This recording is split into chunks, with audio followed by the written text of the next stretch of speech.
Punjabi radio USA ਸੁਣ ਰਹੇ ਸਾਰੇ ਸਰੋਤਿਆਂ ਨੂੰ ਬਲਵਿੰਦਰ ਕੌਰ ਵੱਲੋਂ ਪਿਆਰ ਭਰੀ ਸਤਿ ਸ਼੍ਰੀ ਅਕਾਲ ਤੇ ਜੀ। ਅੱਜ ਅਗਸਤ 3 ਦਿਨ ਵੀਰਵਾਰ।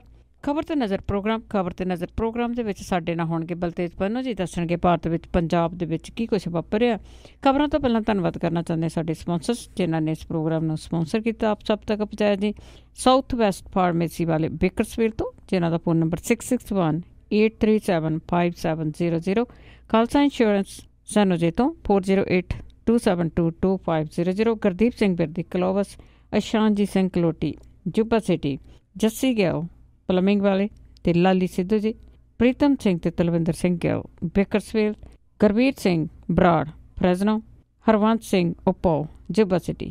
ਬਹੁਤ ਬਹੁਤ ਆਪ ਸਭ ਦੇ ਧੰਨਵਾਦ ਕਰਦੇ ਹਾਂ ਜੀ, ਆਪਨੇ ਪ੍ਰੋਗਰਾਮ ਨੂੰ ਸਪਾਂਸਰ ਕੀਤਾ। ਸਾਡੇ ਨਾਲ ਜੁੜ ਚੁੱਕੇ ਨੇ ਬਲਤੇਜ ਪੰਨੂ ਜੀ। ਸਤਿ ਸ਼੍ਰੀ ਅਕਾਲ, ਸਵਾਗਤ ਹੈ ਜੀ। ਸਤਿ ਸ਼੍ਰੀ ਅਕਾਲ ਜੀ, ਧੰਨਵਾਦ ਜੀ, ਬਹੁਤ ਮਿਹਰਬਾਨੀ। ਹਾਂ ਜੀ ਬਲਤੇਜ ਪੰਨੂ ਜੀ, ਪਹਿਲਾਂ ਆਪਣੇ ਪੰਜਾਬ ਦੀ ਗੱਲ ਕਰਦੇ ਹਾਂ ਕਿ ਜਿਸ ਤਰ੍ਹਾਂ ਰੌਲਾ ਗੋਲਾ ਸੀ ਕਿ ਰਿਟਾਇਰਮੈਂਟ ਹੋਊਗੀ, ਜਿਨ੍ਹਾਂ ਦੀ ਉਮਰ 58 ਸਾਲ ਦੀ ਹੋ ਗਈ ਆ, ਪਰ ਇਹ ਮਾਮਲਾ ਟਲ ਗਿਆ। ਇਟਲੀ ਦੀ ਪਿਛਲੇ ਜਿਹੜੀ ਸਰਕਾਰ ਸੀਗੀ ਉਹਨੇ ਆਪਣੇ ਗਲਾਵਾਂ ਲਾਉਣ ਦੇ ਵਾਸਤੇ ਇਹ ਜਿਹੜਾ ਜੀ ਲਾਗੂ ਕੀਤਾ ਸੀਗਾ ਕਿ 58 ਸਾਲ ਜਿਹੜੀ ਕਿ ਏਜ ਹੈ ਰਿਟਾਇਰਮੈਂਟ ਦੀ, ਉਹਨੂੰ 60 ਸਾਲ ਕਰਤਾ ਸੀਗਾ। ਕਿਉਂਕਿ ਜਦੋਂ ਰਿਟਾਇਰ ਹੁੰਦੇ ਨੇ ਜੀ ਉਹਨਾਂ ਨੂੰ ਜਿੰਨੇ ਬੈਨੀਫਿਟ ਵਗੈਰਾ ਦੇਣੇ ਪੈਂਦੇ ਆ ਸਰਕਾਰ ਦੇ ਪੱਲੇ ਹੈ ਨਹੀਂ ਸੀਗਾ, ਤੇ ਉਹਨੇ ਇਹ ਸੋਚਿਆ ਜੀ ਕਿ ਨਵੀਂ ਸਰਕਾਰ ਆਊਗੀ ਆਪੇ ਜਿਹੜਾ ਜੀ ਉਹ ਯਬਕਦੀ ਫਿਰੂਗੀ। ਤੋ ਇਹ ਜਿਹੜਾ ਮਾਮਲਾ ਪਿਛਲੇ ਦਿਨੀ ਜਿਹੜੀ ਮੰਤਰੀ ਮੰਡਲ ਦੀ ਮੀਟਿੰਗ ਹੋਈ ਸੀ ਉਹਦੇ ਵਿੱਚ ਵਿਚਾਰਿਆ ਗਿਆ ਸੀਗਾ ਕਿ ਮੁੜ ਕੇ ਦੁਬਾਰਾ ਫੇਰ 58 ਸਾਲ ਦੀ ਉਮਰ ਜਿਹੜੀ ਆ ਉਹ ਕੀਤੀ ਜਾਵੇ। ਇਹਦੇ ਨਾਲ ਇਹ ਆ ਜੀ ਕਿ ਹਜ਼ਾਰਾਂ ਨੌਕਰੀਆਂ ਸਰਕਾਰੀ ਜਿਹੜੀਆਂ ਉਹ ਪੈਦਾ ਹੋ ਸਕਦੀਆਂ, ਕਿਉਂਕਿ ਜਦੋਂ ਰਿਟਾਇਰਮੈਂਟ ਦੇ ਕੰਢੇ ਜਿਹੜੇ ਖੜੇ ਲੋਕ 58 ਸਾਲ ਦੇ ਜਿਹੜੇ ਹੋ ਗਏ, ਹੁਣ ਉਹ 60ਵਿਆਂ ਦੇ ਵਿੱਚ ਤੁਰ ਪਏ। 2 ਸਾਲ ਪਹਿਲਾਂ ਇਹ ਪਾਲਿਸੀ ਜਿਹੜੀ ਲਾਗੂ ਕੀਤੀ ਸੀ, ਪਰ ਉਹਦੇ ਵਾਸਤੇ ਮੁਸ਼ਕਲ ਜਿਹੜੀ ਆ ਜੀ ਵੱਡੀ ਉਹ ਇਹ ਆ ਰਹੀ ਆ ਕਿ ਸਰਕਾਰ ਕੋਲੇ ਪੈਸੇ ਨਹੀਂ ਹੈਗੇ। ਜਿਨ੍ਹਾਂ ਨੇ ਰਿਟਾਇਰ ਹੋਣਾ ਉਹਨਾਂ ਨੂੰ ਰਿਟਾਇਰਮੈਂਟ ਦੇ ਵਾਸਤੇ ਇਹ ਪੈਸੇ ਦੇਣੇ ਪੈਣੇ ਆ। ਇਹ ਤਾਂ ਇੱਕ ਕਿਸਮ ਦਾ ਬੈਕਲਾਗ ਜਿਹੜਾ ਨਾ ਜੀ ਹੋ ਗਿਆ। ਜਦੋਂ 58 ਵਾਲਾ ਸੀ 2 ਸਾਲ ਪਹਿਲਾਂ, ਤੁਸੀਂ ਅੰਦਾਜ਼ਾ ਲਾਓ ਹਰ ਮਹੀਨੇ ਜਿਹੜੇ ਰਿਟਾਇਰ ਹੁੰਦੇ ਆ ਲੋਕ, ਉਹਨਾਂ ਦਾ ਅੱਗੇ ਤੋਂ ਅੱਗੇ ਜਿਹੜਾ ਜੀ ਉਹ ਦੰਦਾ ਲੱਗਣਾ ਸ਼ੁਰੂ ਹੋ ਗਿਆ। 2 ਸਾਲ ਉਹ ਜੁੜ ਗਏ ਤੇ ਜਿਹੜੇ ਪਲੱਸ 58 ਸਾਲ ਦੇ ਹੋ ਕੇ ਰਿਟਾਇਰ ਹੋਣੇ ਆ। ਇਹ ਜਿਹੜਾ ਪੈਸਾ ਸਰਕਾਰ ਨੂੰ ਜਿਹੜਾ ਜੀ ਇਹ ਚਾਹੀਦਾ, ਸਰਕਾਰ ਦਾ ਖਜ਼ਾਨਾ ਜਿਹੜਾ ਜੀ ਉਹ ਖਾਲੀ ਹੋਣ ਕਰਕੇ ਹਾਲ ਦੀ ਘੜੀ ਪੈਸੇ ਦਾ ਜੁਗਾੜ ਕੋਈ ਹੋਇਆ ਨੀਗਾ, ਜਿਹਦੇ ਕਰਕੇ 58 ਸਾਲ ਦੀ ਉਮਰ ਦੇ ਵਿੱਚ ਰਿਟਾਇਰਮੈਂਟ ਦਾ ਮਾਮਲਾ ਜਿਹੜਾ ਜੀ ਉਹ ਟਲ ਗਿਆ ਲੱਗਦਾ ਹੈ। ਅਗਲੇ ਸਾਲ ਦੇ ਬਜਟ ਦੇ ਵਿੱਚ ਮੁਲਾਜ਼ਮਾਂ ਲਈ ਪੈਸੇ ਦਾ ਪ੍ਰਬੰਧ ਕਰਨ ਦੀ ਸੰਭਾਵਨਾ ਹੈ। ਉਸ ਸਮੇਂ ਤੱਕ ਮੁਲਾਜ਼ਮਾਂ ਨੂੰ ਸੇਵਾ ਦੇ ਵਿੱਚ ਵਾਧਾ ਜਿਹੜਾ ਜੀ ਉਹ ਮਿਲਦਾ ਰਹੂਗਾ।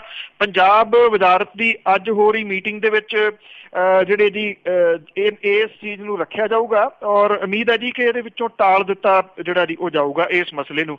58 ਸਾਲ ਦੀ ਉਮਰ ਦੇ ਵਿੱਚ ਜਿਹੜਾ ਸੇਵਾ ਮੁਕਤੀ ਦੀ ਚਰਚਾ ਚੱਲ ਰਹੀ ਸੀ, ਸਰਕਾਰ ਦੇ ਕੋਲੇ ਹਰ ਸਾਲ ਸੇਵਾ ਮੁਕਤ ਹੋਣ ਵਾਲੇ ਰਿਟਾਇਰ ਹੋਣ ਵਾਲੇ 15,000 ਮੁਲਾਜ਼ਮਾਂ ਨੂੰ ਗ੍ਰੈਚੁਟੀ ਸੇਵਾ ਲਾਭ ਬਕਾਏ ਦੇਣ ਦੇ ਵਾਸਤੇ ਪੈਸਾ ਹੈ ਨੀਗਾ। ਮੀਟਿੰਗ ਦੇ ਵਿੱਚ ਇਸ ਮੁੱਦੇ ਦੇ ਉੱਤੇ ਵਿਚਾਰ ਵਟਾਂਦਰਾ ਤਾਂ ਕੀਤਾ ਜਾਊਗਾ, ਪਰ ਮੁਲਾਜ਼ਮਾਂ ਨੂੰ 58 ਸਾਲ ਦੀ ਉਮਰ ਦੇ ਵਿੱਚ ਰਿਟਾਇਰਮੈਂਟ ਜਿਹੜੀ ਉਹ ਨਹੀਂ ਮਿਲੂਗੀ। ਉਮਰ ਦੀ ਹੱਦ ਦੇ ਵਿੱਚ ਵਾਧਾ ਕਰਨ ਦਾ ਫੈਸਲਾ ਕਾਰਜਕਾਰੀ ਹੁਕਮ ਦੇ ਨਾਲ ਹੋਇਆ ਸੀ। ਜਦੋਂ ਸਰਕਾਰ ਦੇ ਕੋਲੇ ਪੈਸਾ ਇਕੱਠਾ ਹੋ ਜਾਊਗਾ ਉਸ ਸਮੇਂ ਇੱਕ ਹੁਕਮ ਕਰਕੇ ਜਿਹੜਾ ਜੀ 58 ਸਾਲਾਂ ਤੋਂ ਵੱਧ ਉਮਰ ਵਾਲੇ ਜਿਹੜੇ ਮੁਲਾਜ਼ਮ ਨੇ ਉਹਨਾਂ ਨੂੰ ਰਿਟਾਇਰ ਕਰ ਦਿੱਤਾ ਜਾਊਗਾ। ਔਰ ਇਸ ਵੇਲੇ ਇਹ ਵੀ ਚਰਚਾ ਚੱਲ ਰਹੀ ਹੈ ਕਿ 59 ਸਾਲ ਦੀ ਉਮਰ ਵਾਲੇ ਮੁਲਾਜ਼ਮਾਂ ਨੂੰ ਰਿਟਾਇਰ ਕਰਨ ਲਈ ਕੋਈ ਤਰੀਕਾ ਅਪਣਾ ਲਿਆ ਜਿਹੜਾ ਜੀ ਉਹ ਜਾਊਗਾ। ਇਹ ਜੁਗਾੜ ਕੀ ਕੀਤਾ ਜਾਊਗਾ ਇਹਦਾ ਅਜੇ ਕੁਝ ਪਤਾ ਨਹੀਂ ਹੈ ਜੀ। ਬਿਲਕੁਲ ਜੁਗਾੜ ਦੇ ਨਾਲ ਹੀ ਤਾਂ ਸਰਕਾਰ ਚੱਲ ਰਹੀ ਹੈ। ਤੇ ਅੱਗੇ ਆਪਾਂ ਗੱਲ ਕਰਦੇ ਹਾਂ ਕੈਪਟਨ ਸਰਕਾਰ ਦੀ। ਉਹਦੇ ਲਈ ਕਈਆਂ ਵੱਡੀਆਂ ਮੁਸੀਬਤਾਂ ਬਣੀਆਂ, ਅਫਸਰਸ਼ਾਹੀ ਦਾ ਕਲੇਸ਼। ਬਿਲਕੁਲ ਜੀ, ਐਕਚੁਅਲੀ ਜਿਹੜੀਆਂ ਖਬਰਾਂ ਚੱਲ ਰਹੀਆਂ ਨੇ ਚੰਡੀਗੜ੍ਹ ਦੇ ਵਿੱਚ ਉਹ ਅਣਸੁਖਾਵੀਆਂ ਨੇ ਕਾਫੀ। ਕੈਪਟਨ ਅਮਰਿੰਦਰ ਸਿੰਘ ਹੋਰਾਂ ਦੀ ਸਰਕਾਰ ਦੇ ਵਾਸਤੇ ਚਰਚਾ ਇਹ ਵੀ ਚੱਲ ਰਹੀ ਆ ਕਿ ਜਿਹੜੇ ਉਹਨਾਂ ਦੇ ਮੇਨ ਸੈਕਟਰੀ ਨੇ ਉਹਨਾਂ ਨੇ ਅਸਤੀਫਾ ਜਿਹੜਾ ਜੀ ਉਹ ਦੇ ਦਿੱਤਾ। ਇਸ ਗੱਲ ਦੀ ਵੀ ਚਰਚਾ ਜਿਹੜੀ ਹੈ ਜੀ ਬੜੇ ਵੱਡੇ ਪੱਧਰ ਦੇ ਉੱਤੇ ਕੱਲ੍ਹ ਵੀ ਚੰਡੀਗੜ੍ਹ ਜਿਹੜੀ ਉਹ ਚੱਲਦੀ ਰਹੀ। ਪੱਤਰਕਾਰ ਜਿਹੜੇ ਸੀ ਉਹ ਕਨਸੋਆਂ ਲੈਂਦੇ ਰਹੇ ਕਿ ਇਹਦੇ ਵਿੱਚ ਕਿੰਨੀ ਸੱਚਾਈ ਆ। ਅੰਦਰੂਨੀ ਸੂਤਰਾਂ ਦਾ ਇਹ ਕਹਿਣਾ ਜੀ ਕਿ ਉਹਨਾਂ ਨੇ ਅਸਤੀਫਾ ਦਿੱਤਾ, ਲਿਖ ਕੇ ਜਿਹੜਾ ਉਹ ਰੱਖਿਆ ਦਫ਼ਤਰ ਦੇ ਵਿੱਚ, ਤੇ 2 ਦਿਨ ਤੋਂ ਉਹਨਾਂ ਦੇ ਮੁੱਖ ਪ੍ਰਮੁੱਖ ਸਕੱਤਰ ਸੁਰੇਸ਼ ਕੁਮਾਰ ਹੋਰੀ ਜਿਹੜੇ ਨੇ ਜੀ ਉਹ ਦਫ਼ਤਰ ਨਹੀਂ ਆਏ ਬੁੱਧਵਾਰ ਤੋਂ ਜਿਹੜਾ ਜੀ ਉਹ ਲੈ ਕੇ। ਇਹ ਕਿਹਾ ਜਾ ਰਿਹਾ ਜੀ ਕਿ ਐਕਚੁਅਲੀ ਇਹਦੇ ਪਿੱਛੇ ਜਿਹੜਾ ਅਕਾਲੀ ਦਲ ਦਾ ਇੱਕ ਜਿਹੜਾ ਜੀ ਹੱਥ ਉਹ ਦੱਸੀਦਾ, ਜਿਹਦੇ ਵਿੱਚ ਇਹਨੂੰ ਚੈਲੰਜ ਕੀਤਾ ਗਿਆ ਇਸ ਨਿਯੁਕਤੀ ਨੂੰ। ਅਸਲ ਦੇ ਵਿੱਚ ਜਿਹੜੀ ਮੁਸ਼ਕਲ ਜਿਹੜੀ ਉਹ ਬਣ ਰਹੀ ਆ, ਮੁੱਖ ਮੰਤਰੀ ਦੇ ਪ੍ਰਮੁੱਖ ਸਕੱਤਰ ਜਿਹੜੇ ਸੁਰੇਸ਼ ਕੁਮਾਰ ਹੋਰੀ ਨੇ ਉਹਨਾਂ ਦੀ ਨਿਯੁਕਤੀ ਨੂੰ ਅਦਾਲਤ ਦੇ ਵਿੱਚ ਚੁਣੌਤੀ ਦਿੱਤੀ ਗਈ ਆ। ਇਹਨੂੰ ਅਫਸਰਾਂ ਦੇ ਕਲੇਸ਼ ਦੇ ਨਾਲ ਜਿਹੜਾ ਜੀ ਉਹ ਜੋੜ ਕੇ ਵੇਖਿਆ ਜਾ ਰਿਹਾ। ਇੱਕ ਸੀਨੀਅਰ IAS ਅਧਿਕਾਰੀ ਜਿਹੜਾ ਵਿਵਾਦਾਂ ਦੇ ਵਿੱਚ ਰਿਹਾ ਜੀ, ਉਹਨੇ ਰਿਟਾਇਰਮੈਂਟ ਤੇ ਜਿਹੜੇ ਨੌਕਰੀ ਯਾਫਤਾ ਅਧਿਕਾਰੀਆਂ ਦੀ ਗੁੱਝੀ ਹਮਾਇਤ ਦੇ ਨਾਲ ਮੁੱਖ ਮੰਤਰੀ ਦਫ਼ਤਰ ਦੇ ਖਿਲਾਫ ਮੁਹਿੰਮ ਜਿਹੜੀ ਆ ਜੀ ਉਹ ਵਿੱਢੀ ਹੋਈ ਆ। ਔਰ ਅਕਾਲੀ ਦਲ ਦਾ ਇੱਕ ਸੀਨੀਅਰ ਆਗੂ ਤੇ ਸਰਕਾਰ ਵਿਚਲੇ ਕੁਝ ਚਰਚਿਤ ਸਲਾਹਕਾਰਾਂ ਦੀ ਜਿਹੜੀ ਸਰਗਰਮ ਭੂਮਿਕਾ ਇਹਦੇ ਵਿੱਚ ਦੱਸੀ ਜਾ ਰਹੀ ਆ। ਇਹਦੇ ਨਾਲ ਮੁੱਖ ਮੰਤਰੀ ਦਫ਼ਤਰ ਦਾ ਕੰਮ ਵੀ ਨਿਰਸੰਦੇਹ ਪ੍ਰਭਾਵਿਤ ਜਿਹੜਾ ਜੀ ਉਹ ਹੋਣ ਲੱਗਿਆ। ਮੁੱਖ ਮੰਤਰੀ ਕੈਪਟਨ ਅਮਰਿੰਦਰ ਸਿੰਘ ਹੋਰਾਂ ਨੇ ਸੁਰੇਸ਼ ਕੁਮਾਰ ਨਾਲ ਜੁੜੇ ਮਾਮਲੇ ਨੂੰ ਠੰਡਿਆਂ ਕਰਨ ਦੇ ਵਾਸਤੇ ਬ੍ਰਹਮ ਮਹਿੰਦਰਾ ਤੇ ਤ੍ਰਿਪਤ ਰਜਿੰਦਰ ਸਿੰਘ ਬਾਜਵਾ ਹੋਰਾਂ ਨੂੰ ਜਿਹੜਾ ਜੀ ਉਹ ਕਿਹਾ। ਅਫਸਰਾਂ ਦੇ ਆਪਸੀ ਕਲੇਸ਼ ਸੰਬੰਧੀ ਮੁੱਖ ਮੰਤਰੀ ਨੇ ਬਾਅਦ ਦੇ ਵਿੱਚ ਕੁਝ ਅਫਸਰਾਂ ਦੇ ਨਾਲ ਮੀਟਿੰਗ ਵੀ ਜਿਹੜੀ ਆ ਜੀ ਉਹ ਕੀਤੀ ਦੱਸੀ ਦੀ ਆ। ਅੰਦਰਲੇ ਜਿਹੜੇ ਸੂਤਰ ਨੇ ਕੁਝ ਉਹ ਇਹ ਦੱਸਦੇ ਨੇ ਕਿ ਇਹ ਜਿਹੜਾ ਤਾਜ਼ਾ ਜਿਹੜੀਆਂ ਡਿਵੈਲਪਮੈਂਟਸ ਹੋਈਆਂ ਨੇ, ਕੈਪਟਨ ਸਰਕਾਰ ਨੂੰ ਅਸਥਿਰ ਕਰਨ ਦੀ ਚਾਲ ਜਿਹੜੀ ਆ ਜੀ ਇਹ ਹੋ ਸਕਦੀ ਆ, ਕਿਉਂਕਿ ਨੈਸ਼ਨਲ ਪੱਧਰ ਦੇ ਉੱਤੇ ਭਾਜਪਾ ਵਿਰੋਧੀ ਪਾਰਟੀਆਂ ਦੀਆਂ ਜਿਹੜੀਆਂ ਸਰਕਾਰਾਂ ਨੇ ਉਹਨਾਂ ਨੂੰ ਅਸਥਿਰ ਕਰਨ ਦਾ ਜਿਹੜਾ ਜੀ ਉਹ ਕੰਮ ਚੱਲ ਰਿਹਾ। ਭਾਵ ਕਿ ਇਹਦੇ ਪਿੱਛੇ ਵੱਡਾ ਸਾਰਾ ਕੁਝ ਜਿਹੜਾ ਜੀ ਉਹ ਹੋ ਸਕਦਾ ਹੈ। ਜਿਸ ਤਰ੍ਹਾਂ ਦੀਆਂ ਖਬਰਾਂ ਜਿਹੜੀਆਂ ਉਹ ਆ ਰਹੀਆਂ ਨੇ, ਅੱਜ ਜਿਹੜੀ ਮੰਤਰੀ ਮੰਡਲ ਦੀ ਮੀਟਿੰਗ ਹੋਣੀ ਆ ਉਹ ਬੜੀ ਅਹਿਮ ਹੈ ਜੀ। ਕਈ ਪੱਖਾਂ ਤੋਂ ਇਹ ਅਹਿਮ ਜਿਹੜੀ ਆ ਜੀ ਉਹ ਗਿਣੀ ਜਾਣੀ ਆ। ਇਹ ਜਿਹੜਾ ਅਫਸਰਾਂ ਦਾ ਕਲੇਸ਼ ਆ ਇਹਦਾ ਪਰਛਾਵਾਂ ਇਸ ਮੀਟਿੰਗ ਦੇ ਉੱਤੇ ਦਿਸ ਸਕਦਾ। ਇੱਕ ਦੂਜਾ, ਜਿਹੜੇ ਨਵਜੋਤ ਸਿੰਘ ਸਿੱਧੂ ਹੋਰੀ ਨੇ ਉਹ ਜਿਸ ਏਜੰਡੇ ਦੇ ਉੱਤੇ ਕੰਮ ਕਰ ਰਹੇ ਨੇ, ਜਿਹੜਾ ਫਾਸਟਵੇ ਕੇਬਲ ਵਾਲਾ, ਇਸ ਮੁੱਦੇ ਨੂੰ ਜਿਹੜਾ ਜੀ ਉਹ ਲੈ ਕੇ ਇਸ ਮੀਟਿੰਗ ਦੇ ਵਿੱਚ ਇਹ ਜਿਹੜਾ ਜੀ ਛਾਇਆ ਰਹੂਗਾ। ਕਿਉਂਕਿ ਮੁੱਖ ਮੰਤਰੀ ਕੈਪਟਨ ਅਮਰਿੰਦਰ ਸਿੰਘ ਹੋਰਾਂ ਨੇ ਕਿਹਾ ਸੀਗਾ ਕਿ ਸਬੂਤਾਂ ਤੋਂ ਬਿਨਾਂ ਕਿਸੇ ਦੇ ਉੱਤੇ ਕਾਰਵਾਈ ਨਹੀਂ। ਇਹ ਕਿਹਾ ਜਾਂਦਾ ਜੀ ਕਿ ਸਬੂਤਾਂ ਦਾ ਪੁਲੰਦਾ ਜਿਹੜਾ ਜੀ ਉਹ ਇਕੱਠਿਆ ਕਰ ਲਿਆ ਨਵਜੋਤ ਸਿੰਘ ਸਿੱਧੂ ਹੋਰਾਂ ਨੇ, ਉਹ ਪੇਸ਼ ਜਿਹੜਾ ਜੀ ਉਹ ਕਰਨਗੇ। ਔਰ ਇਹ ਕੋਈ 20,000 ਕਰੋੜ ਰੁਪਈਏ ਦੀ ਹੇਰਾਫੇਰੀ ਆ ਟੈਕਸਾਂ ਦੀ, ਫਾਸਟਵੇ ਕੰਪਨੀ ਨੇ ਜਿਹੜੀ ਪਿਛਲੇ 10 ਸਾਲਾਂ ਦੇ ਦੌਰਾਨ ਪੰਜਾਬ ਦੇ ਵਿੱਚ ਕੀਤੀ। ਜੀ ਹੇਰਾਫੇਰੀ ਤਾਂ ਬਹੁਤ ਵੱਡੀ ਆ ਜੀ। ਤੇ ਅੱਗੇ ਦੇਖਦੇ ਕੀ ਹੁੰਦਾ। ਤੇ ਅੱਗੇ ਆਪਾਂ ਤੇਲੰਗਾਨਾ ਦੇ ਕਰਜ਼ਾ ਮਾਫੀ ਦੀ ਜੇ ਗੱਲ ਕਰੀਏ ਤੇ ਪੰਜਾਬ ਸਰਕਾਰ ਨੇ ਉਸ ਨੂੰ ਫਰੋਲਣਾ ਸ਼ੁਰੂ ਕਰ ਦਿੱਤਾ। ਦੇਖੋ, ਸਰਕਾਰ ਜਿਹੜੀ ਹੈ ਜੀ ਉਹ ਕਿਸੇ ਨਾ ਕਿਸੇ ਤਰੀਕੇ ਨਾਲ ਹੱਥ ਪੈਰ ਤਾਂ ਜਿਹੜਾ ਉਹ ਮਾਰ ਰਹੀ ਆ ਕਿ ਕੁਛ ਨਾ ਕੁਛ, ਕਿਉਂਕਿ ਕਿਸਾਨਾਂ ਦੇ ਕਰਜ਼ੇ ਦੇ ਮਾਮਲੇ ਦੇ ਵਿੱਚ ਉਹ ਜਿਹੜੇ ਜੀ ਕਾਫੀ ਤੁਸੀਂ ਇਹ ਕਹਿ ਲਓ ਕਿ ਫਸੀ ਹੋਈ ਆ ਜੀ ਕਿ ਕਿਸੇ ਤਰੀਕੇ ਦੇ ਨਾਲ ਇਹਦੇ ਵਿੱਚੋਂ ਨਿਕਲਿਆ ਜਾਵੇ। ਜਿਹੜੇ ਵਾਅਦੇ ਕੀਤੇ ਸੀਗੇ ਜੀ ਉਹ ਪੂਰੇ ਜਿਹੜੇ ਹੂਬਹੂ ਤਾਂ ਹੋ ਨਹੀਂ ਸਕਣੇ, ਕਿਸੇ ਵੀ ਹਾਲਤ ਦੇ ਵਿੱਚ ਪੋਸੀਬਲ ਹੀ ਨਹੀਂ ਸੀ, ਨਾ ਉਹ ਪੋਸੀਬਲ ਜਿਹੜੇ ਆ ਜੀ ਉਹ ਹੋਣੇ ਆ। ਉਦੋਂ ਜਿਹੜਾ ਸੀਗਾ ਜੀ ਚੋਣਾਂ ਦੇ ਮੌਕੇ ਦੇ ਉੱਤੇ ਜਿਹੜਾ ਪ੍ਰਸ਼ਾਂਤ ਕਿਸ਼ੋਰ ਸੀਗਾ ਉਹਦੇ ਕਹੇ ਲੱਗ ਕੇ ਤੁਸੀਂ ਕਹਿ ਲਓ ਕਿ ਸਾਰਾ ਕੁਝ ਬੋਲ ਦਿੱਤਾ ਗਿਆ।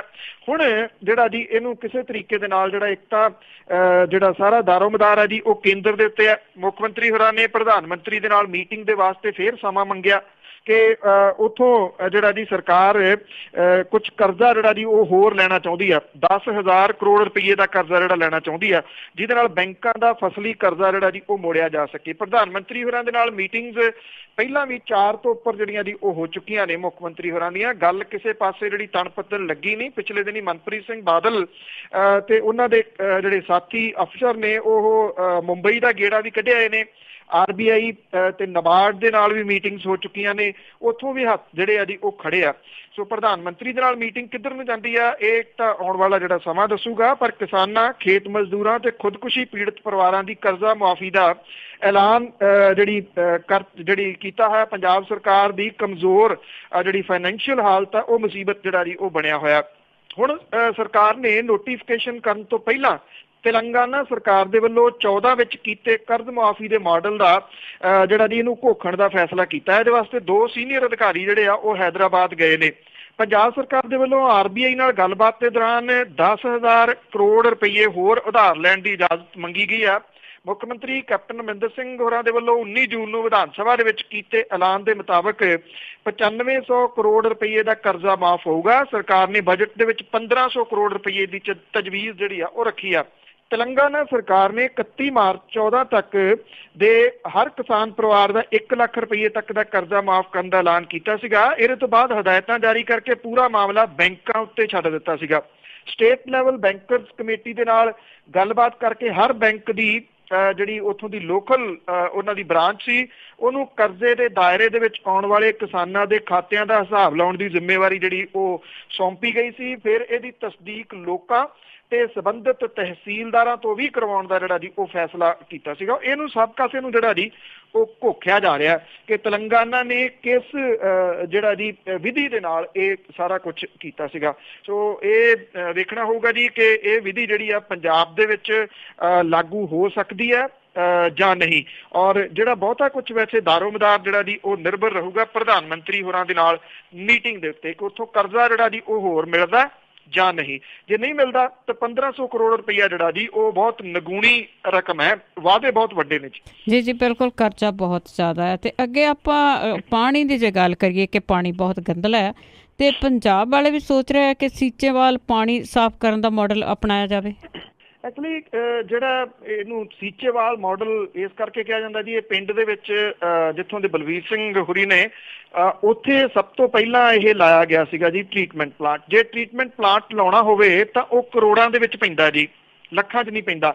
ਜਿਹੜਾ ਇਹ ਦੇਸੀ ਜੁਗਾੜ ਟਾਈਪ ਦਾ ਟ੍ਰੀਟਮੈਂਟ ਪਲਾਂਟ ਹੈ ਜੀ, ਇਹ ਸਾਰਾ ਤਿਆਰ ਹੋ ਜਾਂਦਾ 12 ਤੋਂ 15 ਲੱਖ ਰੁਪਈਏ ਦੇ ਵਿੱਚ। ਔਰ ਜਿਹੜੇ ਟ੍ਰੀਟਮੈਂਟ ਪਲਾਂਟ ਸਰਕਾਰ ਲਾਉਂਦੀ ਆ ਉਹਦਾ ਮੁੜ ਕੇ ਪਾਣੀ ਜਿਹੜਾ ਸਾਫ਼ ਕਰਕੇ ਉਹ ਛੱਡਦੀ ਆ। ਇਹਦੇ ਵਿੱਚ ਫਾਇਦਾ ਇਹ ਆ ਕਿ ਇਹ ਜਿਹੜਾ ਪਾਣੀ ਸਾਫ਼ ਕੀਤਾ ਹੁੰਦਾ ਹੈ ਖੂਹਾਂ ਦੇ ਰੂਪ ਦੇ ਵਿੱਚ, ਖੂਹ ਜਿਹੜੇ ਬਣਾ ਕੇ ਉਹਨਾਂ ਨਾਲ ਸਾਫ਼ ਕੀਤਾ ਜਾਂਦਾ। ਜਿਹੜਾ ਪਾਣੀ ਲਾਸਟ ਦੇ ਵਿੱਚ ਜਿਹੜਾ ਆਉਂਦਾ ਉਹਨੂੰ ਫਸਲਾਂ ਦੇ ਵਾਸਤੇ ਵਰਤਿਆ ਜਾਂਦਾ।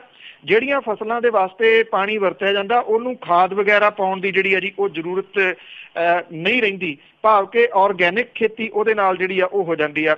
ਕਈ ਸੂਬੇ ਨੇ ਜਿਨ੍ਹਾਂ ਨੇ ਇਸ ਜਿਹੜਾ ਇਹ ਮਾਡਲ ਹੈ ਇਹਨੂੰ ਲਾਗੂ ਕੀਤਾ ਹੋਇਆ। ਦਿੱਲੀ ਨੇ ਵੀ ਇਹਨੂੰ ਲਾਗੂ ਕੀਤਾ, ਮੱਧ ਪ੍ਰਦੇਸ਼ ਨੇ ਵੀ ਇਹਨੂੰ ਜਿਹੜਾ ਉਹ ਲਾਗੂ ਕੀਤਾ ਹੋਇਆ। ਕੇਰਲ ਤੋਂ ਜਿਹੜੇ ਜੀ ਉਹ ਵੀ ਆ ਕੇ ਵੇਖ ਕੇ ਗਏ ਨੇ ਕਿ ਇਹ ਦੇਸੀ ਜੁਗਾੜ ਟਾਈਪ ਦਾ ਜਿਹੜਾ ਟ੍ਰੀਟਮੈਂਟ ਪਲਾਂਟ ਹੈ ਇਹ ਬੜਾ ਸਫਲਤਾ ਦੇ ਨਾਲ ਚੱਲ ਰਿਹਾ ਹੈ। ਔਰ ਜਿੰਨੇ 'ਚ ਇੱਕ ਟ੍ਰੀਟਮੈਂਟ ਪਲਾਂਟ ਸਰਕਾਰੀ ਵੱਡਾ ਲੱਗਦਾ ਉਹਨੇ ਵਿੱਚ ਇਹਦੇ ਤਕਰੀਬਨ 10 ਜਿਹੜੇ ਆ ਜੀ ਉਹ ਲੱਗ ਜਾਂਦੇ ਆ ਟ੍ਰੀਟਮੈਂਟ ਪਲਾਂਟ। ਇੰਨਾ ਇਹ ਸਸਤਾ ਹੈ। ਤੇ ਹੁਣ ਜਿਹੜੀ ਸਰਕਾਰ ਹੈ ਜਿਹਦੇ ਖਾਸ ਤੌਰ ਤੇ ਨਵਜੋਤ ਸਿੰਘ ਸਿੱਧੂ ਹੋਰਾਂ ਨੇ ਇਹ ਕਿਹਾ ਕਿ ਸ਼ਹਿਰਾਂ ਦੇ ਵਿੱਚ ਬੰਦ ਪਏ ਜਿਹੜੇ ਸੀਵਰੇਜ ਟ੍ਰੀਟਮੈਂਟ ਪਲਾਂਟ ਨੇ ਉਹ ਚਲਾਉਣ ਦੇ ਵਾਸਤੇ ਸੀਚੇਵਾਲ ਮਾਡਲ ਜਿਹੜਾ ਜੀ ਉਹ ਅਪਣਾਇਆ ਜਾਊਗਾ। ਬਲਵੀਰ ਸਿੰਘ ਸੀਚੇਵਾਲ ਹੋਰਾਂ ਦੇ ਨਾਲ ਜਿਹੜੀ ਉਹਨਾਂ ਨੇ ਮੀਟਿੰਗ ਕੀਤੀ ਆ ਔਰ ਇਦੋਂ ਬਾਅਦ ਉਹਨਾਂ ਨੇ ਇਹਦਾ ਜਿਹੜਾ ਜੀ ਉਹ ਐਲਾਨ ਕੀਤਾ। ਉਹਨਾਂ ਨੇ ਕਿਹਾ ਕਿ ਦਸੂਹੇ ਦੇ ਵਿੱਚ ਸਿਰਫ 12 ਲੱਖ ਰੁਪਏ ਦੀ ਲਾਗਤ ਦੇ ਨਾਲ ਸੀਵਰੇਜ ਟ੍ਰੀਟਮੈਂਟ ਪਲਾਂਟ ਲਾਇਆ ਗਿਆ ਤੇ ਇਹ ਬਲਵੀਰ ਸਿੰਘ ਸੀਚੇਵਾਲ ਹੋਰਾਂ ਦੀ ਟੀਮ ਨੇ ਲਾਇਆ, ਜਿੱਥੇ ਪਾਣੀ ਨੂੰ ਸੋਧ ਕੇ ਅੱਗੋਂ ਜਿਹੜਾ ਜੀ ਫਸਲਾਂ ਦੇ ਵਾਸਤੇ ਵਰਤਿਆ ਜਾ ਰਿਹਾ। ਔਰ ਇਸੇ ਤਰ੍ਹਾਂ ਪੰਜਾਬ ਦੇ ਵਿੱਚ ਬੰਦ ਪਏ 65 ਸੀਵਰੇਜ ਟ੍ਰੀਟਮੈਂਟ ਪਲਾਂਟ ਜਿਹੜੇ ਆ ਉਹ ਚਲਾਏ ਜਾਣਗੇ। ਇਸ ਪ੍ਰੋਜੈਕਟ ਨੂੰ ਨੇਪਰੇ ਚਾੜਨ ਦੇ ਵਾਸਤੇ ਬਲਬੀਰ ਸਿੰਘ ਸੀਚੇਵਾਲ ਹੋਰਾਂ ਨੇ ਕਿਹਾ ਕਿ ਉਹਨਾਂ ਦੀ ਟੀਮ ਪੂਰਾ ਸਹਿਯੋਗ ਜਿਹੜਾ ਜੀ ਉਹ ਸਰਕਾਰ ਨੂੰ ਦੇਊਗੀ। ਜਿੱਥੇ ਵੀ ਉਹਨਾਂ ਦੀ ਜ਼ਰੂਰਤ ਹੈ ਉਹਨਾਂ ਦੀ ਟੀਮ ਉੱਥੇ ਜਾਊਗੀ। ਖਾਸ ਤੌਰ ਦੇ ਉੱਤੇ ਬਲਬੀਰ ਸਿੰਘ ਸੀਚੇਵਾਲ ਹੋਰਾਂ ਦੇ ਮੁਲਾਕਾਤ ਕਰਨ ਦਾ ਜਿਹੜਾ ਰੀਜ਼ਨ ਸੀਗਾ ਉਹ ਇਹ ਆ, ਕੀਰਤਪੁਰ ਸਾਹਿਬ ਜਿੱਥੇ ਅਕਸਰ ਲੋਕ ਜਾਂਦੇ ਨੇ ਜੀ ਇੱਥੇ ਫੁੱਲ ਜਿਹੜੇ ਜਲ ਪ੍ਰਵਾਹ ਕਰਨ ਦੇ ਵਾਸਤੇ, ਉਹਦੇ ਵਿੱਚ ਗੰਦਾ ਪਾਣੀ ਜਿਹੜਾ ਜੀ ਨੇੜੇ ਤੇੜੇ ਦਾ ਬਹੁਤ ਪੈ ਰਿਹਾ। ਲੋਕ ਉੱਥੇ ਜਿਹੜਾ ਜੀ ਇਸ਼ਨਾਨ ਵੀ ਕਰਦੇ ਆ ਤੇ ਉਹ ਪਾਣੀ ਵੀ ਜਿਹੜਾ ਜੀ ਉਹ ਲਿਜਾਂਦੇ ਆ। ਬਲਵੀਰ ਸਿੰਘ ਸੀਚੇਵਾਲ ਹੋਰਾਂ ਨੇ ਕਿਹਾ ਕਿ ਇਹ ਪਾਣੀ ਜਿਹੜਾ ਤੁਰੰਤ ਰੋਕਿਆ ਜਾਵੇ। ਰੋਕਣ ਦੇ ਵਾਸਤੇ ਉਹਨਾਂ ਨੇ ਕਿਹਾ ਕਿ ਇਹ ਜਿਹੜਾ ਪਾਣੀ ਹੈ ਇਹਦੇ ਲਈ ਟ੍ਰੀਟਮੈਂਟ ਪਲਾਂਟ ਜਿਹੜੇ ਆ ਉਹ ਲਾ ਕੇ ਇਹਨੂੰ ਫਸਲਾਂ ਦੇ ਵਾਸਤੇ ਵਰਤਿਆ ਜਾਵੇ, ਇਹਦੇ ਵਿੱਚ ਨਾ ਪਾਇਆ ਜਾਵੇ। ਔਰ ਇਹਦੇ ਵਾਸਤੇ ਉਹਨਾਂ ਨੇ ਕਿਹਾ ਕਿ 5 ਕਿੱਲੇ ਜੇ ਸਰਕਾਰ ਜ਼ਮੀਨ ਉਹਨਾਂ ਨੂੰ ਦੇ ਦੇ ਨੇੜੇ ਤੇ ਉਹ ਆਪਣੇ ਤੌਰ ਦੇ ਉੱਤੇ ਇੱਥੇ ਟ੍ਰੀਟਮੈਂਟ ਪਲਾਂਟ ਜਿਹੜਾ ਜੀ ਉਹ ਲਾ ਦੇਣਗੇ ਤਾਂ ਕਿ ਇਹਦੇ ਵਿੱਚ ਜਿਹੜਾ ਗੰਦਾ ਪਾਣੀ ਉਹ ਨਾ ਪਵੇ। ਸਰਕਾਰ ਦੇ ਵੱਲੋਂ ਹਾਮੀ ਤਾਂ ਹਾਲ ਦੀ ਘੜੀ ਜਿਹੜੀ ਹੈ ਜੀ ਉਹ ਦੱਸੀ ਦੀ ਆ, ਪਰ ਇਹ ਮੁਸ਼ਕਿਲ ਇਹ ਹੁੰਦੀ ਕਿ ਸਰਕਾਰਾਂ ਦੇ ਜਿਹੜੇ ਕੰਮ ਹੁੰਦੇ ਆ ਉਹ ਐਲਾਨਾਂ ਤੱਕ ਬਹੁਤੇ ਹੁੰਦੇ ਆ। ਜਿਹੜਾ ਪ੍ਰੋਸੈਸ ਹੈ ਉਹ ਇੰਨਾ ਕੁ ਸਲੋ ਆ ਕਿ ਜਿਹੜਾ ਜੀ ਸਾਲਾਂ ਬੱਧੀ ਲੱਗ ਜਾਂਦੇ ਆ। ਔਰ ਜੇ 65 ਟ੍ਰੀਟਮੈਂਟ ਪਲਾਂਟ ਇਸ ਵੇਲੇ ਪੰਜਾਬ ਦੇ ਵਿੱਚ ਬੰਦ ਪਏ ਆ ਤੇ ਕਹਾਣੀ ਸਭ ਦੇ ਸਾਹਮਣੇ ਆ ਜੀ ਕਿ ਗੰਦ ਜਿਹੜਾ ਉਹ ਅਸਲ ਦੇ ਵਿੱਚ ਪੈ ਕਿੱਥੋਂ ਰਿਹਾ ਜੀ। ਬਿਲਕੁਲ ਜੀ, ਜਿਸ ਤਰ੍ਹਾਂ ਤੁਸੀਂ ਸਰਕਾਰਾਂ ਦੇ ਸਲੋ ਪ੍ਰੋਸੈਸ ਦੀ ਗੱਲ ਕੀਤੀ, ਅਗਲੀਆਂ ਵੋਟਾਂ ਉਡੀਕਦੇ ਰਹਿੰਦੇ ਤਦ ਤੱਕ ਇਹਨਾਂ ਦੀਆਂ ਜੇਬਾਂ ਭਰਨੀਆਂ ਸ਼ੁਰੂ ਹੋ ਜਾਂਦੀਆਂ। ਤੇ ਅੱਗੇ ਆਪਾਂ ਵਿਧਾਇਕਾਂ ਦੀ ਜੇ ਗੱਲ ਕਰੀਏ ਕਿ ਜਿਹੜੇ ਬਹੁਤੇ ਵਿਧਾਇਕ ਆ ਉਹਨਾਂ ਨੇ ਆਪਣੇ ਰਿਸ਼ਤੇਦਾਰਾਂ ਨੂੰ ਪੀਏ ਲਾਇਆ। ਬਿਲਕੁਲ ਜੀ, ਇਹ ਗੱਲ ਚੱਲਦੀ ਨਾ ਕਿ ਇਹਨਾਂ ਵੱਡੇ ਰਿਓੜੀਆਂ ਮੁੜ ਆਪਣਿਆਂ ਨੂੰ। ਸਿਆਸੀ ਲੋਕ ਕੋਈ ਵੀ ਹੋਣ ਉਹ ਅਕਸਰ ਜਿਹੜਾ ਜੀ ਆਪਣਿਆਂ ਦੇ ਉੱਤੇ ਹੀ ਜ਼ਿਆਦਾ ਨਿਰਭਰ ਰਹਿੰਦੇ ਆ ਤੇ ਉਹ ਇਹ ਸੋਚਦੇ ਆ ਕਿ ਜਦੋਂ ਜਿੱਤ ਗਏ ਤੇ ਜਿਹੜੇ ਵੋਲੰਟੀਅਰ ਦਿਨ ਰਾਤ ਉਹਨਾਂ ਲਈ ਕਰਦੇ ਆ ਉਹਨਾਂ ਨੂੰ ਬਿਲਕੁਲ ਸਾਈਡ ਲਾਈਨ ਕਰਕੇ ਆਪਣਿਆਂ ਨੂੰ ਜਿਹੜਾ ਜੀ ਉੱਥੇ ਬਿਠਾ ਲਿਆ ਜਾਂਦਾ। ਪੰਜਾਬ ਦੇ ਵਿੱਚ ਬਹੁਤੇ ਵਿਧਾਇਕਾਂ ਨੇ ਆਪਣੇ ਧੀਆਂ ਪੁੱਤਾਂ ਨੂੰ ਪੀਏ ਰੱਖਿਆ ਹੋਇਆ, ਕਈਆਂ ਨੇ ਆਪਣੇ ਭਤੀਜਿਆਂ ਤੇ ਭਾਣਜਿਆਂ ਨੂੰ ਜਿਹੜਾ ਦੀ ਮੌਕਾ ਦਿੱਤਾ। ਇਹਦੇ ਵਿੱਚ ਕੋਈ ਪਿੱਛੇ ਨਹੀਂ ਪਾਰਟੀ ਦੀ, ਸਣੇ ਆਮ ਆਦਮੀ ਪਾਰਟੀ ਦੇ ਵਿਧਾਇਕ ਵੀ ਇਹਦੇ ਵਿੱਚ ਪਿੱਛੇ ਨਹੀਂ ਗਏ ਜੀ। ਅਬੋਹਰ ਤੋਂ ਭਾਜਪਾ ਦੇ ਵਿਧਾਇਕ ਅਰੁਣ ਨਾਰੰਗ ਨੇ ਆਪਣੇ ਪੁੱਤਰ ਕਰਨ ਨਾਰੰਗ ਨੂੰ ਆਪਣਾ ਪੀਏ ਰੱਖਿਆ ਹੋਇਆ। ਵਿਧਾਇਕ ਨਾਰੰਗ ਦਾ ਕਹਿਣਾ ਹੈ ਕਿ ਉਹਦਾ ਪੁੱਤ ਸ਼ੁਰੂ ਤੋਂ ਉਹਦਾ ਕੰਮ ਦੇਖ ਰਿਹਾ ਤੇ ਉਹਨਾਂ ਕੋਲ ਹੋਰ ਪ੍ਰਾਈਵੇਟ ਪੀਏ ਵੀ ਹੈਗੇ ਆ। ਪੰਜਾਬ ਵਿਧਾਨ ਸਭਾ ਤੋਂ ਜਿਹੜੀ RTI ਆ ਉਹਦੇ ਮੁਤਾਬਕ ਜਿਹੜੀ ਹੈ ਜੀ ਇਹ ਜਾਣਕਾਰੀ ਆ ਕਿ ਸ਼ਾਮ 84 ਤੋਂ ਕਾਂਗਰਸੀ ਵਿਧਾਇਕ ਪਵਨ ਕੁਮਾਰ ਆਦੀਆ ਨੇ ਵੀ ਆਪਣੇ ਪੁੱਤ ਸੌਰਵ ਪਵਨ ਆਦੀਆ ਨੂੰ ਪੀਏ ਰੱਖਿਆ। ਹਲਕਾ ਚੱਬੇਵਾਲ ਤੋਂ ਕਾਂਗਰਸੀ ਵਿਧਾਇਕ ਡਾਕਟਰ ਰਾਜ ਕੁਮਾਰ ਨੇ ਪੀਏ ਦੀ ਸੇਵਾ ਆਪਣੇ ਛੋਟੇ ਭਰਾ ਜਤਿੰਦਰ ਕੁਮਾਰ ਨੂੰ ਦਿੱਤੀ ਆ। ਇਹ ਵਿਧਾਇਕ ਦਾ ਕਹਿਣਾ ਹੈ ਕਿ ਜਤਿੰਦਰ ਕੁਮਾਰ ਸ਼ੁਰੂ ਤੋਂ ਪਾਰਟੀ ਵਿੱਚ ਕੰਮ ਕਰ ਰਿਹਾ, ਜਿਹਦੇ ਕਰਕੇ ਪੀਏ ਦਾ ਅਹੁਦਾ ਦਿੱਤਾ ਗਿਆ।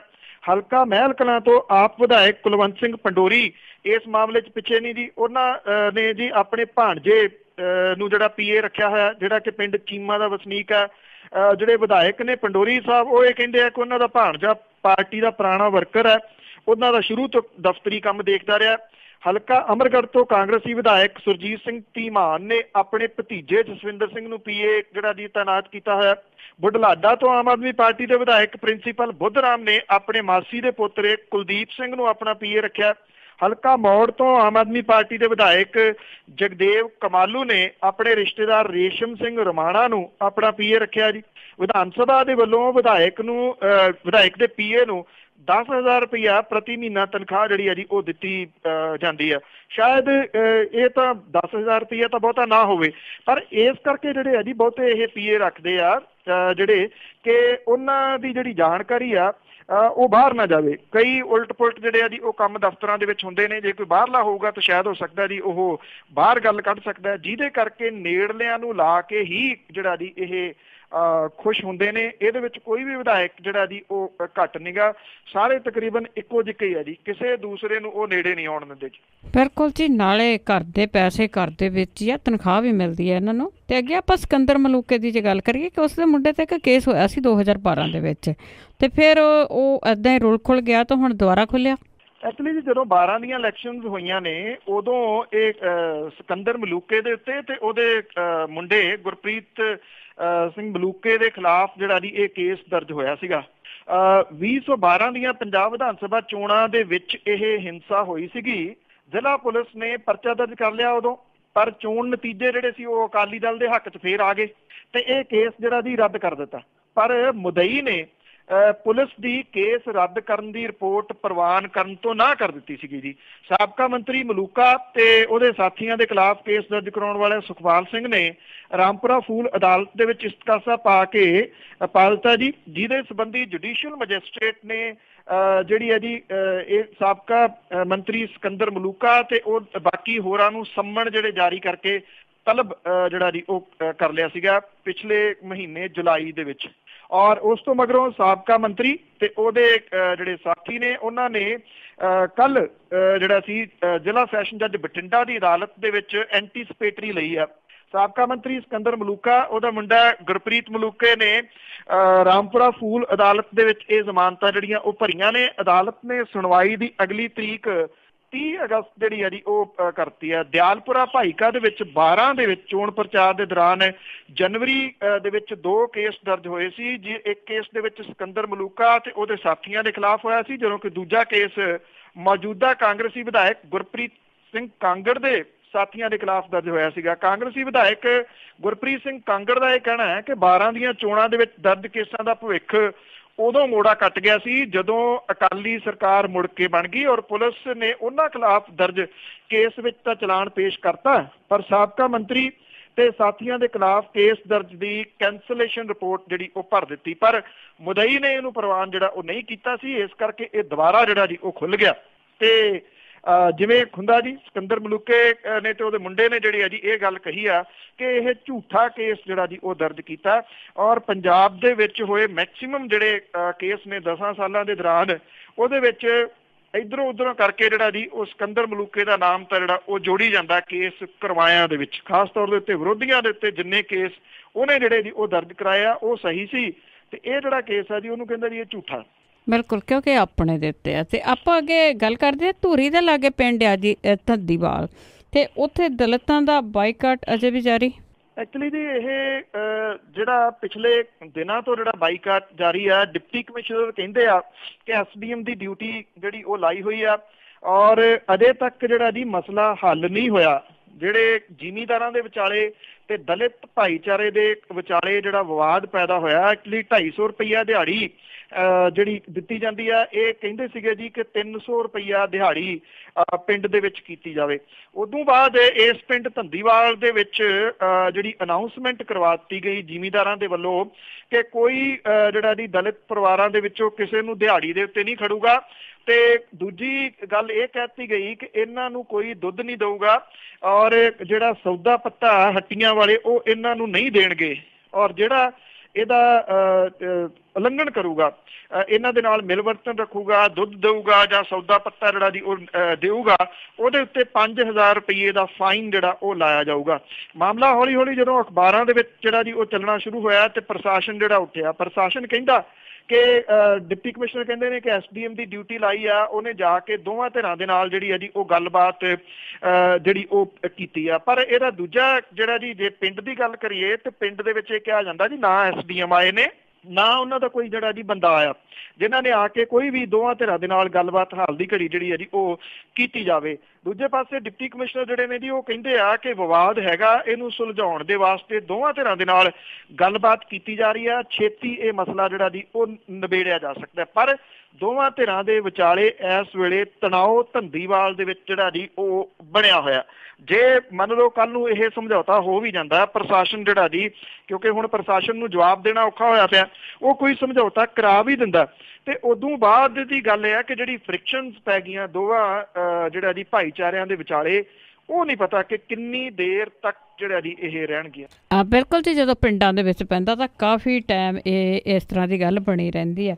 ਤੇ ਅਖੀਰ ਦੇ ਵਿੱਚ ਇਹ ਗੱਲ ਪੁੱਛਣੀ ਚਾਹਾਂਗੇ ਕਿ ਬੜਾ ਰੌਲਾ ਗੌਲਾ ਹੈ ਕਿ ਲੋਕਾਂ ਦੇ ਵਾਲ ਕੱਟੇ ਜਾਂਦੇ ਆ, ਬੱਚਿਆਂ ਦੇ ਸੁੱਤੇ ਪਿਆਂ ਦੇ, ਤਾਂ ਕੀ ਇਹ ਮੈਸੇਜ ਆ? ਕੌਣ ਵਾਲ ਕੱਟ ਰਿਹਾ? ਤੇ ਹੁਣ ਪੰਜਾਬ ਦੇ ਵਿੱਚ ਵੀ ਇਸ ਤਰ੍ਹਾਂ ਦੀਆਂ ਘਟਨਾਵਾਂ ਹੋਣ ਲੱਗ ਪਈਆਂ। ਇਹ ਦੇਸ਼ ਦੇ ਵੱਖ-ਵੱਖ ਸੂਬਿਆਂ ਦੇ ਵਿੱਚ ਐਕਚੁਅਲੀ ਦਿੱਲੀ ਤੋਂ ਇਹ ਜਿਹੜਾ ਜੀ ਉਹ ਸਟਾਰਟ ਹੋਇਆ ਔਰ ਦਿੱਲੀ ਦੇ ਵਿੱਚ ਔਰਤਾਂ ਨੇ ਜਿਹੜੀਆਂ ਬਸਤੀਆਂ ਨੇ ਜੀ ਉਹਦੇ ਵਿੱਚ ਇਹ ਗੱਲ ਆਖੀ ਕਿ ਉਹਨਾਂ ਦੇ ਵਾਲ ਜਿਹੜੇ ਆ ਜੀ ਕੱਟੇ ਜਾ ਰਹੇ ਨੇ। ਜਿਹੜੀਆਂ ਔਰਤਾਂ ਸੀਗੀਆਂ ਉਹ ਕਹਿੰਦੀਆਂ ਜੀ ਉਹਨਾਂ ਨੂੰ ਦਿਸਦਾ ਕੁਛ ਨੀਗਾ, ਇੱਕ ਪਰਛਾਵਾਂ ਦਿਖਦਾ ਤੇ ਉਹ ਪਰਛਾਵਾਂ ਆ ਕੇ ਉਹਨਾਂ ਦੇ ਵਾਲ ਜਿਹੜੇ ਆ ਉਹ ਕੱਟ ਜਾਂਦਾ। ਪਿਛਲੇ ਦਿਨਾਂ ਤੋਂ ਇਹ ਘਟਨਾਵਾਂ ਜਿਹੜੀਆਂ ਦਿੱਲੀ ਤੇ ਭਾਰਤ ਦੇ ਕੁਝ ਹੋਰ ਹਿੱਸਿਆਂ ਦੇ ਵਿੱਚ ਵੀ ਜਿਹੜੀਆਂ ਉਹ ਵਾਪਰੀਆਂ। ਹੁਣ ਗਿੱਦੜਬਾਹਾ ਦੇ ਨੇੜੇ ਤੇੜੇ ਪੈਂਦੇ ਜਿਹੜੇ ਪਿੰਡ ਨੇ ਉਹਨਾਂ ਦੇ ਵਿੱਚ ਵੀ ਦਹਿਸ਼ਤ ਦਾ ਮਾਹੌਲ ਜਿਹੜਾ ਜੀ ਉਹ ਬਣਿਆ ਹੋਇਆ। ਇੱਕ ਕੁੜੀ ਜਿਹੜੀ ਆ ਜੀ ਇੱਥੇ ਗਿੱਦੜਬਾਹਾ ਦੇ ਪਿੰਡ ਪੈਂਦਾ ਭਾਰੂ, ਉਹਦੇ ਵਿੱਚ ਉਹਨੇ ਇਹ ਕਿਹਾ ਜੀ ਕਿ ਉਹ ਜਦੋਂ ਸੁੱਤੀ ਹੋਈ ਸੀਗੀ ਤੇ ਉਹਦੇ ਵਿਹੜੇ ਦੇ ਵਿੱਚ ਸੁੱਤੀ ਉਹਦੀ ਜਿਹੜੀ ਬੇਟੀ ਸੀ ਉਹਦੇ ਕੋਈ ਵਾਲ ਜਿਹੜੇ ਆ ਕੇ ਕੱਟ ਗਿਆ। ਜਿਹੜੇ ਵਾਲ ਸੀਗੇ ਸਿਰਹਾਣੇ ਜਿਹੜਾ ਜੀ ਪਾਸੇ ਫਰਸ਼ ਦੇ ਉੱਤੇ ਪਏ ਹੋਏ ਸੀਗੇ ਔਰ ਵਾਲਾਂ ਦੇ ਆਲੇ ਦੁਆਲੇ ਪਾਣੀ ਦਾ ਘੇਰਾ ਜਿਹੜਾ ਜੀ ਬਣਾਇਆ ਹੋਇਆ ਸੀ, ਜਿਵੇਂ ਉਹਨੂੰ ਮੰਤਰਦੇ ਨੇ। ਇਹ ਕਿਹਾ ਗਿਆ ਜੀ ਕਿ ਦਰਵਾਜ਼ੇ ਨੂੰ ਲੱਗੀ ਰੱਸੀ ਜਿਹੜੀ ਉਹ ਟੁੱਟੀ ਹੋਈ ਸੀ, ਦਰਵਾਜ਼ਾ ਉਹਨਾਂ ਦਾ ਖੁੱਲਾ ਹੋਇਆ ਸੀਗਾ। ਕੁੜੀ ਦੇ ਵਾਲ ਕੱਟਣ ਤੇ ਉਹਦੇ ਕਮਰੇ ਵਿੱਚੋਂ ਬਾਹਰ ਆਉਣ ਬਾਰੇ ਕਿਸੇ ਨੂੰ ਕੁਛ ਨਹੀਂ ਜਿਹੜਾ ਜੀ ਪਤਾ ਤੇ ਨਾ ਕਿਸੇ ਦੇ ਪੈਰਾਂ ਦੇ ਨਿਸ਼ਾਨ ਜਿਹੜੇ ਆ ਜੀ ਉਹ ਮਿਲੇ ਆ। ਜਦੋਂ ਕੁੜੀ ਨਾਲ ਗੱਲਬਾਤ ਕਰਨੀ ਚਾਹੀ ਤਾਂ ਉਹ ਕੁਝ ਵੀ ਜਿਹੜਾ ਜੀ ਉਹ ਕਹਿ ਨਹੀਂ ਸਕੀ। ਇਸੇ ਤਰੀਕੇ ਦੇ ਨਾਲ ਬਰੇਟੇ ਦੇ ਨੇੜੇ ਪੈਂਦਾ ਪਿੰਡ ਧਰਮਪੁਰਾ, ਇੱਥੇ ਵੀ ਦੋ ਔਰਤਾਂ ਜਿਹੜੀਆਂ ਜੀ ਉਹ ਕਹਿੰਦੀਆਂ ਕਿ ਦੁਪਹਿਰ ਦੇ ਸਮੇਂ ਜਦੋਂ ਉਹ ਘਰ ਦੇ ਵਿੱਚ ਸੀਗੀਆਂ ਤੇ ਉਹਨਾਂ ਦੇ ਵਾਲ ਜਿਹੜੇ ਉਹ ਕੱਟ ਲਏ ਗਏ। ਇਹ ਵਾਲ ਕੌਣ ਕੱਟ ਗਿਆ ਉਹੋ ਜੀ ਅਫਵਾਹ ਜਿਹੜੀ ਆ ਜੀ ਉਹ ਦੱਸੀ ਜਾਂਦੇ ਨੇ। ਤਰਕਸ਼ੀਲ ਜਿਹੜੇ ਆ ਜੀ ਉਹ ਇਹ ਕਹਿੰਦੇ ਆ ਕਿ ਏਦਾਂ ਹੋ ਹੀ ਨਹੀਂ ਸਕਦਾ ਕੁਝ ਵੀ, ਨਾ ਏਦਾਂ ਵਾਲ ਜਿਹੜੇ ਆ ਜੀ ਉਹ ਕੱਟੇ ਜਾ ਸਕਦੇ ਆ। ਐਕਚੁਅਲੀ ਕੀ ਆ ਜੀ ਕਿ ਇੱਕ ਤਾਂ ਜਿਹੜੀ ਇਹਦੇ ਵਿੱਚ ਗੱਲ ਦੇਖਣ ਵਾਲੀ ਇਹ ਆ ਕਿ ਜਿੰਨੇ ਵਾਲ ਕੱਟੇ ਜਾ ਰਹੇ ਨੇ, ਚਾਹੇ ਦਿੱਲੀ ਦੇ ਵਿੱਚ ਆ ਚਾਹੇ ਹੋਰ ਜਗ੍ਹਾ ਦੇ ਉੱਤੇ ਤੇ ਚਾਹੇ ਹੁਣ ਇਹ ਪੰਜਾਬ ਦੇ ਵਿੱਚ ਕੁਝ ਘਟਨਾਵਾਂ ਜਿਹੜੀਆਂ ਜੀ ਵਾਪਰੀਆਂ ਨੇ, ਇਹ ਬਹੁਤੀਆਂ ਜਿਹੜੀਆਂ ਘਟਨਾਵਾਂ ਨੇ ਬਸਤੀਆਂ ਦੇ ਨਾਲ ਜਿਹੜੀਆਂ ਉਹ ਜੁੜੀਆਂ ਹੋਈਆਂ ਨੇ। ਇਹ ਗਰੀਬ ਟਾਈਪ ਦੇ ਲੋਕ ਨੇ ਜਿੱਥੇ ਇਹ ਘਟਨਾਵਾਂ ਵਾਪਰੀਆਂ ਨੇ। ਜਿਹੜੇ ਕੁਝ ਸ਼ੈਤਾਨ ਬਿਰਤੀ ਵਾਲੇ ਲੋਕ ਨੇ ਜਿਨ੍ਹਾਂ ਦੀਆਂ ਦੁਕਾਨਾਂ ਚੱਲਦੀਆਂ ਨੇ ਇਹਨਾਂ ਤੋਂ, ਉਹ ਟਾਰਗੇਟ ਇਹਨਾਂ ਲੋਕਾਂ ਨੂੰ ਕਰਦੇ ਨੇ।